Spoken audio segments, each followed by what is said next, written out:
Të dashur teleshikues të televizionit të Shqiptarëve të Amerikës, sot në emisionin tonë Argument jam lidhur drejt për drejt edhe një herë me mikun tonë aktivistin e çështjes kombëtare Agim Aliçkaj, i cili ndodhej në Kosovë para disa ditësh dhe një javë më parë në Maqedoni me rastin e vlerësimit nga Universiteti i Tetovës të zotit Gjo Dioguardi dhe Shirley Kloes Dioguardi me titullin honoris causa të këtij universiteti, për cilën atë kanë bërë shumë për ngritjen edhe hapjen e promovimin e këtij universiteti. Zoti Agim, mirë se erdhët. Mirë se ju gjeta, zoti Rafael. Ta fillojmë së pari me këtë veprimtari të ligës edhe të nderimit të Gjo Dioguardit edhe Shirleyt me titullin honoris causa në Tetovë, e pastaj kalojmë tek ajo që na shqetëson të gjithëve, situata në Kosovë, ku konstituimi i Parlamentit Kosovës, Kuvendit Kosovës është çuar në kalendat greke, s'merret vesh se kur do të krijohet një qeveri, gjë që është e pa dëshirueshme edhe duket dhe irracionale, madje qesharake. Të fillojmë me të parën. Pse ishit në Maqedoni? Në Tetovë dhe në Shkup. Po. Ne u vendosëm në Shkup, mirë po aktivitetet kryesore ishin në Tetovë. Ftesa na ka ardhur nga Universiteti i Tetovës dhe i kishte të bëjë me shpërblimin në dhënien e titullit Doctor honoris causa për Gjo Dioguardin edhe Shirley Kloes Dioguardin, të cilët kanë marrë pjesë në hapjen e këtij universiteti. Prej ditës parë kur është hapur universiteti, këta kanë pas byllëtime në Tetovë. Në momentet më të vështira kur shteti Maqedon përdorte represionin për ta shuar këtë kërkesë dhe dëshirë të popullit shqiptar të Tetovës që ta ketë universitetin që t'i shkollojë fëmijët e tij.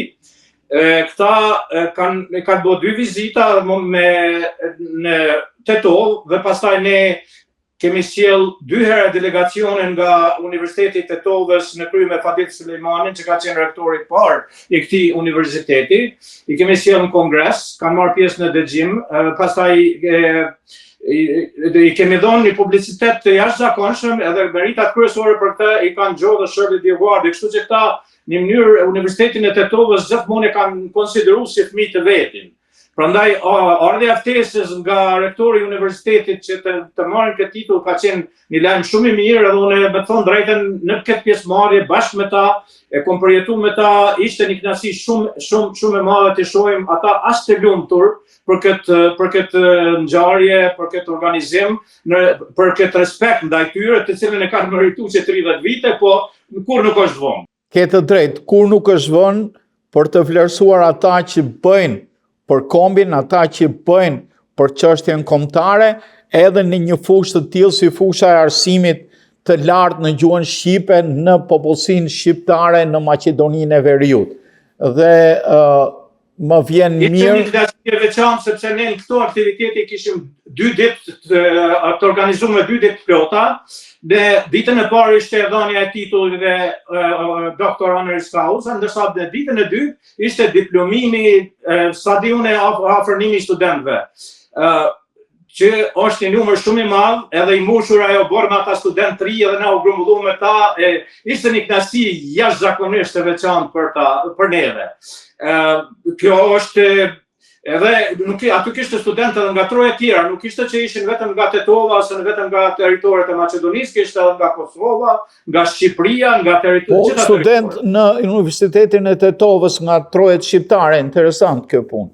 Është shumë interesant, edhe organizimi ishte i nivelit më të lartë, ta them drejtën, që jemi befasuar për smirit, sepse kanjëherë neve na mungojnë organizimet, po ka shkuar çdo gjë në mënyrë perfekte, prej pritjes, prej momentit parë që kemi arrit aty, edhe derisa na kanë përcjell për Shkup në mbrëmje, ka qenë me të vërtetë një përjetim i këndshëm, ta them drejtën. Edhe i falenderoj prej rektorit edhe gjithë tjerë dekanët edhe ata dekanit edhe të gjithë stafin e universitetit për një pritje madhështore.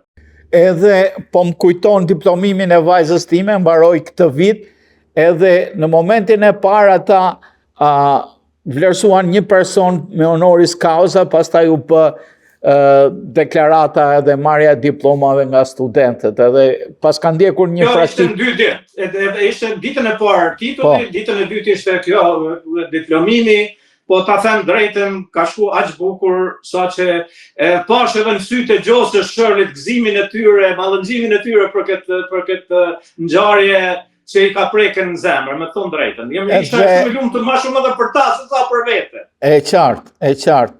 Edhe fakti që duhet që gjua shqipe, letërsia, arti kombëtar të kultivohet edhe në trojet shqiptare në Maqedoni, pasi unë kam pasur të intervistuar të tjerë, ka probleme me vendimet e qeverisë së fundit pro-nacionaliste maqedonase për të eliminuar apo reduktuar përdorimin e gjuhës shqipe në institucionet e Maqedonisë së Veriut, dhe fakti që krijohet një shtres intelektuale shqiptare në Universitetin e Tetovës është diçka mjaft pozitive, dhe kjo natyrisht vlerëson edhe punën e Xhodio Guardit edhe Shirleyt, jo vetëm në aspektet e tjera të lobimit për çështjen shqiptare, por dhe një lobim në Maqedoni për të drejtat e shqiptarëve, për arsim të lartë për gjuhë. Natyrisht ju thatë se ata ishin mjaft entuziazmuar edhe mjaft të prekur nga kjo ngjarje. Shumë të prekur, po përbes. Edhe ishte një ngjarje as vetvete, do të ishte as madhështore, po isha ata 3 cilët janë gatshëm të futen në jetën e një shteti, në jetën publike të një popullit, një kombi, që t'japin kontributin e tyre, shishe entuziazmin e tyre. Kështu që unë jam shumë optimist për këta 3. Unë besoj edhe me gjitha problemet që ekzistojnë në Maqedoni, edhe ka pra padrejtësi ende, por dëgjoj, kur ti veç krijon kvalitet, kur ti e krijon një forcë e cila depërton në sistem, është e pamundur të mos ndodhin ndryshime. Është e pamundur të mohohet drejta këtyre 3-ve ta gjejnë veten dhe ta japin kontributin për shtetin e Maqedonisë. Sepse shqiptarët pavarësisht regjistrimeve të popullsisë në Maqedoni të Veriut janë më shumë se 25%, janë gati 30-35%, mos më shumë po të futen edhe ata diasporës. Unë mendoj se shkojnë edhe deri te 40, por kuptohemi, populli maqedon është një popull i krijuar në mënyrë artificiale nga Titoja, nga Jugoslavia, edhe ata në kuadër të atij populli ka një pjesë të tyne janë shqiptarë ortodoks me prejardhje. Vetë dinë se disa për tyne veç kanë filluar dalin ta pranojnë. Do të thonë, një pjesë janë shqiptarë ortodoks, një pjesë janë bullgarë. Kështu që ky kom Maqedonas, edhe pse ja kanë arrit ta krijojnë atë kom, do ta krijojnë atë shtet. Mirë po, vetë emri Maqedoni lidhet me Ilirët, me neve. Do të thonë, neve duhet na jap ajo punë një forcë që ne atë emën ta kultivojmë. Do të thonë, ne mund ta konsiderojmë shtetin e Maqedonisë si një shtet tonin, me kusht që t'jemi më të organizuar. Këtu në problemi i ynë atje nuk janë këta 3, këta janë një ardhmëri, por problemi jonë është se këta po e gjejnë veten, po i jepet mundësia të futen në sistem. Por klasa politike edhe atje nuk është në nivelin e duhur, ka përqamje të mëdha, zoti Rafael. Midis BDI-s edhe forcave tjera, koalicionit vlen. Me plot përgjithësi mund ta them se këto e dinë gjithë se shteti i Maqedonisë së Veriut nuk mund të ekziston pa pjesëmarrjen aktive të popullit shqiptar. Të ndalemi tani te problemi që na shqetëson natyrisht, edhe kjo na shqetëson të gjithëve, po gjitha na shqetësojnë, po, ka pasur. Të ndalemi te Kosova, të ndalemi te Kosova që ende nuk po ka një parlament dhe përpasoj nuk ka një qeveri, kur presionin ndërkombëtar po rritet, kur presidenti Trump bëre një deklaratë që mund të merret në mënyrë të dyanshme, që ndoshta për të fituar pikë mund të ushtrojë një presion edhe ndaj qeverisë serbe për një paqe të qëndrueshme, për njohje reciproke. Megjithatë, kjo nuk dihet. Problemi është Kosova duhet bëjt vetëm. Klasa politike shqiptare në Kosovë, të gjithë partit, vetëvendosja dhe partit e tjera opozitare duhet të arrijnë tek zgjidhja e çështjes kryesore, zgjedhja e një parlamenti. Ka që vështirë që nga 30 e sa, nuk e di sa herë është bërë tash 35 herë, mos më shumë. Nuk e the 35 ta, mos gaboj. 35 është nesër, sa diun. Po është shumë, zoti Rafael. Edhe 10 është shumë, edhe 5 herë është shumë. Nuk është dash për mi 2 dhe 3 herë kjo punë të ndodhë ashtu. Unë sa pash në bazë disa bisedave, nuk isha takimet të nivelit lartë, po me disa shokë që janë të inkuadruar edhe që njohin situatën. Tash po pritet ma shumë mos po e jep gjykata kushtetuese një qëndrim në lidhje me mundësinë e votimit të msheft. Sepse votimi msheft konsiderohet që ndoshta do ta zgjidh këtë ngërç. Për arsye se ka aty brenda delegatëve të cilët publikisht nuk guxojnë të votojnë. Të dalin kundër partisë, por brenda më të japin vetën. Kjo është ardhmërinë e tyre. Kjo është motivi. Edhe është motivi, kështu që votimi msheft, nëse gjykata kushtetuese në mënyrë ja u sugjeron, sepse nuk di që mundet me urdhënu, por megjithatë nëse e jep një qëndrim, si votimi msheft është i procedurë normale pranueshme, në rregull, atëherë përgjegjësia mbetet të gjithë ata të cilët nuk e pranojnë votimin e msheft. Prandaj unë shpresoj megjithatë ky është artific edhe nga pikpamja e vetëvendosjes, tash ta çojmë drejt pse vetëvendosja nuk gjen një figurë tjetër që mund të jetë më e pranueshme për opozitën. Unë e kisha bisedë edhe këtë punë, por ta kuptojmë një gjë. Përgjegjësia për të kriju, ata po thonë jo, përgjegjësinë për të krijuar e ka ai që ka fituar vota më shumë ti. Jo, përgjegjësinë për ta krijuar parlamentin dhe organet e parlamentit e kanë gjithë. Të gjithë forcat politike. Domethënë përgjegjësia është e njëjtë. Edhe unë tash, me ta thonë drejtën, unë tentoj edhe mendoj që fajet i ka ma shumë opozita, për arsye sepse unë nuk shoh si një njeri i panshëm, nuk shoh ndonjë arsye pse të refuzohet zonja Albolena Agjiu. Ma e votura ndër femra. Ka qenë pak jo kështu e ashtu. Na kur për njeve semi perfekt. Ajo nuk ka bën ndonjë shkelje gjatë kësaj periudhe 4 vjeçare.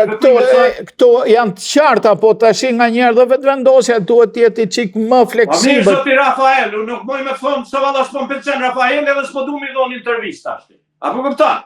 Pse s'po m'pëlqen ti? Apo kupton? Nuk është ndonjë arsye. Nuk është arsye valide për me refuzuar. Tash, unë po them që dy palët kanë përgjegjësinë për me ashtu. Për me krijuar organet e konventit. Normalisht që vetëvendosja ndoshta faji vetëvendosjes është i vetmi që megjithatë këtu fillu prej kryeministit Kurti është dash të jenë më të afërt me njëri tjetrin, jo të përçahen atë shumë në atë nivele më të lartë, përdorin shprehje që e nënçmojnë njëri tjetrin, që shumë të drejtë. Kjo është dëgjoj, ti ki me punu me ata. Populli shqiptar i Kosovës, jo vetëm shqiptar, po populli i Kosovës e ka dhënë vlerësimin që ata dojnë që kryeministri Kurti ta udhëheqë Kosovën, por në bashkëpunim me forca tjera, do të thonë në koordinim, koalicion. Prandaj, ti kur të krijosh armiqësinë në nivelit aq ekstrem, atëherë ki shumë vështirë të krijosh bashkëpunosh në të ardhmen. Nuk është lehtë me të rrek zonjën Albolena Agjiu, sepse në një ka arsye, në dy. Mas 30 e sa herë, nëse e tërheq vetëvendosja, atëherë fajin kryesor i vjen vetëvendosjes, sepse thonë gjithmonë po ti ke mujt me tërheq para 30 herëve, pse ta sprite 30 herë, apo kupton? Kështu që këta kanë ardhur në pozitë që asnjë nga palë nuk don me bol shime. Ama unë, ta them sinqerisht, e kam porosi për opozitën. O për besë nuk kam ndonjë ndjenjë të keqe për ta, përveç që i çmoj sa punojnë mirë, sa punojnë keq, normalisht, sikur ata. Por unë mendoj që në këtë moment do të ishte në interes të opozitës më shumë të shojnë pe. Edhe do të përfitonin ata në të ardhmen shumë më shumë, se sa me shu pe kryeministri Kurti edhe me ndërua Albolenën. Sepse edhe këta ta them, ndoshta edhe me ndërua ato, prapë ndoshta... Do dalin për një tjetër do kundërshtojnë. Sepse qëllimi nuk është aty, qëllimi është që zhagitet o zvarritet zgjidhja e parlamentit, po arrojnë... Ka shumë arsye cilat ne i dim, i supozojmë, ose edhe dosë që nuk i dim, se çka dina në s'mundë me rinë krytë se cilë. Me që ju ishit në Kosovë, unë do desha opinionin publik, njerëzit e zakonshëm, cili është mendimi tyne? Unë që shë pashtë, fajnë ja hullin njej, dy palëve. Më thonë, praktikisht populli është i mërzitur me dy palë. Pa marë parasysh kush e ka fajnë ma shumë ose ma pak. Janë të mërzitur me këtë parlament. Janë të irritum populli. Nuk shkohet në këtë mënyrë, se kjo është një... Dita, po mënyrë bre, po vëtoj se bo kiameti, vëtoj, okej, kur vë puna për... Po vëtoj, fërdia pasaj rëzoj, bëj zgjedhjet para koshme, po qa dush. Po që zblokohet në atë mënyrë ashtu, po votoni bre burra, votoni. Voto kundër, voto pro, po gjeni mënyrën, edhe unë mendoj se me gjithate, është mirë ta pranon këtë votimin e fshehtë. Mas miri, ajo është zgjidhje e mirë edhe për opozitën edhe për tjerë, sepse në këtë mënyrë nuk e merr askush fajin. Apo kupton? Domethënë, zgjidhet një gërçi edhe shkohet përpara. Atë të shohim nëse kryeministi Kurti i ka numrat që ta krijojë qeverinë. Atëherë ka negociata, ka kombinime të ndryshme, biseda, gjitha. Nëse nuk mundet, ju jepet mundësia të tjerëve. Nëse ata s'mundet, shkohet zgjedhje, por vazhdon bre procesi normal, jo me bloku kështu.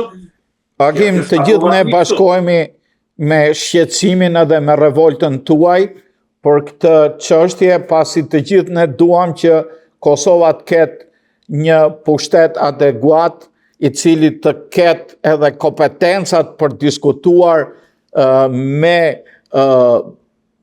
Serbinë edhe në kuadër patronazhit BE-s dhe Shteteve të Bashkuara, se pa një qeveri të konsoliduar apo legjitime, edhe bisedimet do të ishin thjesht kot, sepse nuk ka vlerë legjislative, nuk ka vlerë kushtetuse. Ne kemi probleme edhe me një qeveri të fortë, edhe me të konsoliduar, me kemi problem me Serbinë me kështu. Jo me dalë tash me muje, me javë, me mujë, pa qeveri edhe pa organet kuvendit, normalisht, pa institucione, kjo nuk është e mirë, edhe me të vërtet ju hull një farë hijet zez gjitha ty në deputetve. Nuk di pse nuk bisedojnë me një tjetër, pse nuk ka se fundit duhet me darë brella deputet, me darë me thonë, hej, a jeni kanalin, apo une do të votone, ose do të tërhiqem, ose do të... Nuk po shoh askush, po të gjithë kanë me ka mbesin, ajë po votojnë gjdo 4-8. Ajde, shkojmë plazhe të tjerë, e kuptoj. Nuk i kuptoj ato. Kanë humbë shumë, ta them drejtën, si deputet, e kanë humbë mjaft autoritetin e tyne, në popull. Edhe kjo është konkluzioni, me këtë po e mbyllim, me dëshirën që të ftillojnë mendjet e ftohta, edhe të gjejnë atë konsensus që është i nevojitshëm për Kuvendin e Kosovës, për qeverinë e Kosovës, për të ardhmen e Kosovës dhe të gjithë trojve shqiptare. Ashtu, gjithashtu. Zoti Agim, ju faleminderit për punën që bënin në kuadër të Ligës Qytetare Shqiptare-Amerikane dhe i urojmë edhe John edhe Shirlin për titullin honoris causa të doktorit të Universitetit të Kosovës. Falenderoj gjithmonë për mundësitë që na japni të japim mendimet tona. Dashur teleshikues të televizionit të Shqiptarëve të Amerikës, këtu i dham fund emisionit tonë Argument, do të takohemi në emisionet të tjera. Miru takofshëm.